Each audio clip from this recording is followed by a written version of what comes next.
এজন delivery boy এখন গাঁৱৰ ঘৰ এটাত পাৰ্চেল দিবলৈ গ'ল। দুৱাৰত টক টক কৰিলে। এজন ককাই ওলাই আহিল। ডেলিভাৰী বয়ে ক'লে, ককাই, আপোনাৰ অনলাইন অৰ্ডাৰ। ককাই আচৰিত, মইতো কিবা অৰ্ডাৰ কৰা নাই। ডেলিভাৰী বয়ে নামটো পঢ়িলে, হৰেণ দাস।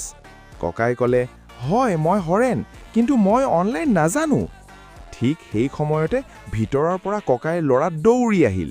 দেউতা, মই অৰ্ডাৰ কৰিছিলোঁ, ফ্লেছ চেল আছিল। ককাই ৰেঙেৰে ক'লে, টকা কোনে দিব? ল'ৰাই ক'লে, কেছ অন ডেলিভাৰী। ককাই ডেলিভাৰী বয়লৈ চাই ক'লে, ভাই, ইয়াত ফ্ৰী অফাৰ নাই নেকি? ডেলিভাৰী বয়ে হাঁহি দি ক'লে, ককাই, ফ্ৰী অফাৰ থাকিলে মই প্ৰথমতে ল'ম।